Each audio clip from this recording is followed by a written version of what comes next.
Bonjour à tous. Encore merci d'être présents tous ces dimanches. Pour la jeunesse communiste, j'aimerais commencer par vous raconter la semaine qui vient de se dérouler et notamment l'organisation de l'Israeli Apartheid Week dans les universités qui avait pour but d'utiliser ces universités comme un lieu de débat pour mettre en avant la cause palestinienne, pour faire de ces universités non pas un lieu renfermé, non pas une tour d'ivoire où seule une fraction de la population peut accéder au savoir et à la connaissance, mais bien un lieu de débat public qui permette d'échanger ensemble, de développer une culture émancipatrice et de dénoncer tous ensemble cet apartheid et cette colonisation. Alors que s'est-il passé? Il y a eu des conférences de prévues, elles ont été annulées suite à des pressions. Il y a eu en particulier une conférence prévue de notre camarade Pierre Stamboul, qui est porte-parole de l'Union juive française pour la paix, une organisation juive antisioniste, anticolonialiste et à qui on ne peut reprocher ni l'antisémitisme ni l'apologie de la violence. Et bien d'abord c'est la préfecture qui a voulu l'interdire et ensuite c'est Éric Berton, le président d'Aix-Marseille Université, qui a fait le travail de la police à sa place. Nous sommes allés devant l'université. C'était une ambiance de citadelle assiégée, toutes les entrées bouclées sauf une, un checkpoint à l'entrée avec des contrôles. Malgré tout, nous avons essayé de rentrer. Il a été empêché de rentrer alors que pourtant il est docteur de l'université. Ce qu'on nous a dit c'est vous monsieur, vous n'entrerez pas aujourd'hui. Alors ce qu'on a fait c'est qu'on est allé devant. On s'est dit on va tenir ça dehors, dans des conditions indignes, mais on le tiendra quand même, parce que notre message il est inarrêtable. Et bien là c'est la police qui est intervenue pour nous faire partir. Malgré tout il a réussi à faire passer son message et malgré tout on n'en restera pas là.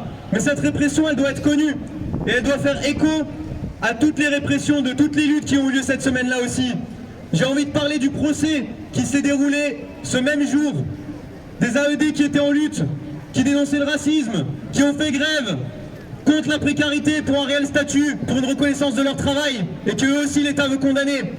J'ai envie de parler du secrétaire de l'Union départementale CGT du Nord, Jean-Paul Delesco, à qui on reproche un rassemblement en faveur de la Palestine et qui est accusé d'être un pro-terroriste.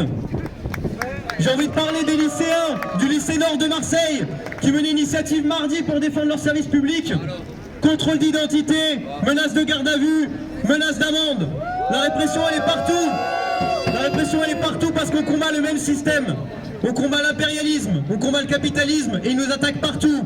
Alors maintenant qu'on a dit ça, la nécessité qu'on a tous face à nous, c'est de prendre conscience qu'on a un seul ennemi commun et que la seule manière qu'on peut avoir de vaincre, c'est de ne pas lui opposer des luttes fragmentées, mais de lui opposer une lutte unie, un seul front qui rassemble toutes les composantes de la société qui s'opposent à l'impérialisme, qui rassemble ceux issus depuis une, deux ou trois générations de l'immigration des pays qui ont été colonisés par notre pays qui est la métropole impérialiste, qui rassemble toute la jeunesse, qui rassemble les quartiers populaires, qui rassemble tous ceux qui sont exploités et que tous ensemble, on peut être une force inarrêtable.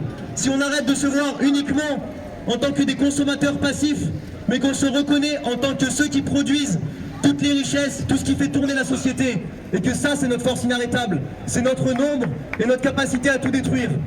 Ensemble, on peut prendre cette conscience-là, former ce front et être une force inarrêtable qui balayera tout. Et c'est ce que les Palestiniens nous disent. Ils nous disent: vous êtes chez vous, au centre de la bête. Si vous l'arrêtez d'ici, vous nous donnerez la possibilité de vaincre. C'est comme ça qu'on peut être les meilleurs alliés pour eux et pour nous. Parce que c'est les mêmes qui nous font la vie dure ici. Alors tous ensemble, on va détruire l'impérialisme dans le monde.